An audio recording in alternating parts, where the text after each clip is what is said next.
Hoje o nosso tema é a morada eterna. É um trecho de Santo Afonso para nós meditarmos. O homem seguirá para a morada eterna. Eclesiásticos 12, versículo 5.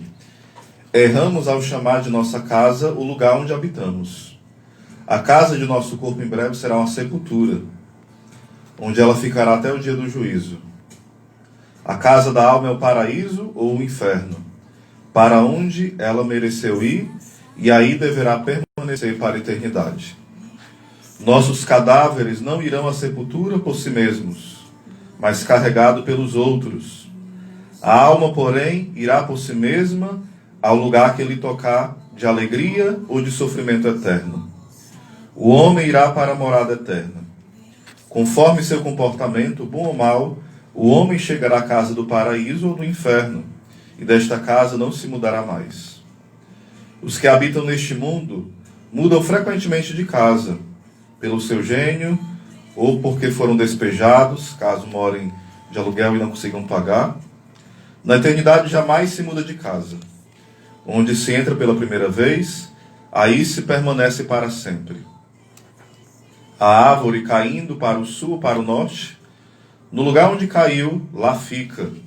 Ou seja, na situação que a gente morreu, se foi na amizade com Deus, ou se foi separado dele, permanece para sempre, né?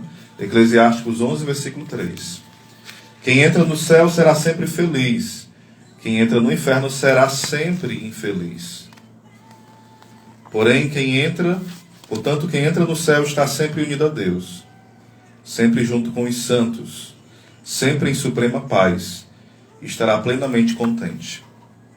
Esse pequeno trecho do livro de Santo Afonso, o livro é uma estrada de salvação. E daqui nós podemos entender o seguinte: o que vale cada ato nosso para a eternidade? Quando você for fazer um ato, sempre pergunte: o que vale essa atitude que eu estou tendo agora para a eternidade? Esse orgulho, essa vaidade, esse rancor, essa mágoa, essa ambição, essa vingança que eu tenho, o que me vale isso? Vale para a eternidade no céu ou para a eternidade no inferno? Nós precisamos pensar bem. Às vezes, pelo impulso, a gente fala assim: não quero saber não, se for para o inferno não tem nada não. Meu irmão, pensa na besteira, na loucura que você está dizendo. Eu não perdoo. Eu prefiro ir para o inferno do que perdoar. Olha a blasfêmia que você está dizendo.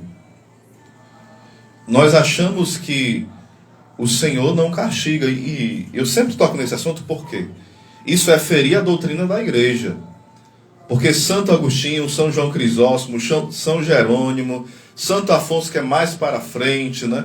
E vários, os que eu falei, todos são doutores da igreja. E todos falam que Deus castiga. Só que esse castigo, entenda, é uma correção de amor. É um Deus que ama. É um Deus que quer nos tirar do estado de caminhar para o abismo da perdição. E nos puxa. Só que muitas vezes a gente acha que castigo é assim. Não, Deus está chato, é uma pessoa rancorosa e vai me punir, jogar uns raios em mim, um monte de doença, para que eu me ferre. Não, isso não é castigo de Deus, isso é loucura. Você está imaginando aí o demônio, não é Deus não. Deus, porque ama, Ele nos corrige, é firme conosco. Ele é justo conosco, Ele é misericordioso. E uma coisa não é contraditória à outra, elas se complementam. É o mesmo Deus, que quando exerce justiça, é misericordioso. E quando exerce misericórdia, é justo. Então não é, Deus exerceu misericórdia porque esqueceu a sua justiça. Ele exerceu justiça porque deixou de ser misericordioso. Não, porque se deixasse de ser, não era Deus. Não deixa de ser. A gente precisa pensar muito bem nisso. Oséias, hoje, Deus ainda pune pessoas com castigos visíveis. Eu lembro de uma missão que eu fui, isso aqui eu nunca me esqueci. Um rapaz muito sério, um senhor, falou assim: Oséias, em uma missão que eu fui, e outras pessoas também, aconteceu que um rapaz falou o seguinte: um rapaz que era protestante blasfemou contra São Francisco, né? Falou o seguinte: se São Francisco tem poder, quer dizer, se a intercessão dos santos tem valia no céu, né?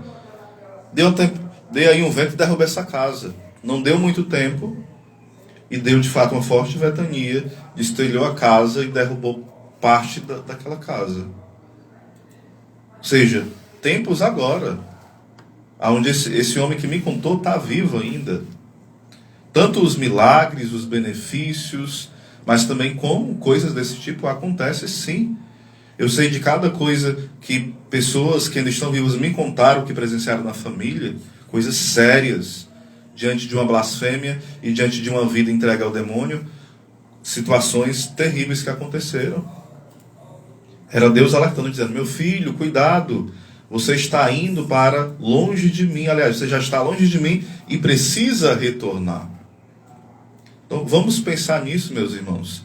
Às vezes parece, a pessoa fala assim: não, mas quem fala no inferno é os protestantes. Não, os protestantes falam do inferno de uma forma equivocada, porque ficam colocando todo mundo no inferno como se fosse juiz. E não é assim a forma católica. A forma católica é o seguinte: eu estou pregando sobre o inferno e eu sei que eu sou o primeiro que pode ir para o inferno se eu não me converter e não me vigiar todo dia. Eu sou o primeiro que pode ir. Aquele que adverte os outros sobre o inferno tem que vigiar mais do que todos ainda. Porque não é porque eu dou um ensinamento sobre os novíssimos que eu tenho que ficar escuso fora desse ensinamento. Pelo contrário. Tem uma passagem no livro do Padre Juan Itero onde ele fala o seguinte: vós, que são péssimos discípulos, e nem péssimos conseguem ser, querem ser mestre dos outros? Vamos pensar nisso. Para um bom apostolado, nós precisamos de 5 coisas. E aqui eu já termino. Você precisa, no apostolado, orar pelas pessoas, rezar por elas intensamente, ser exemplo para as pessoas, se sacrificar por elas, ser caridoso e falar. Só que no apostolado nós queremos fazer o quê? Só falar. Fala. É um chato. É um chato dentro de casa. Um insuportável. Porque fala o dia todinho da Bíblia e não tem uma vida de oração muitas vezes. Não tem uma vida de exemplo. De coisas concretas, palpáveis. Não tem uma caridade ardente. E nem tem um espírito de sacrifício. É o espírito, tudo que é na mão, né? Tudo é acomodado.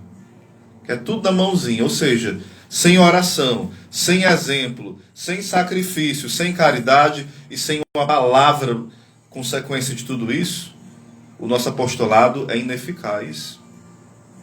Aí nós queremos converter a pessoa pela força da nossa palavra. A nossa palavra não vale nada. A nossa palavra tem que estar unida a Deus pela caridade, pelo exemplo, pela oração e pelo sacrifício. Então pare de ser tagarela, pare de ser metido, chato, incomodar a vida dos outros e dê exemplo. Sejamos homens e mulheres orantes, caridosos, fervorosos, cheios do espírito de sacrifício. Daí a nossa palavra terá autoridade. Senão, será só um tagarela que enche o saco dos outros e fazem eles pecar mais ainda. Acordemos. É tempo de conversão. Salve Maria. Eu tô calmo, viu? Show.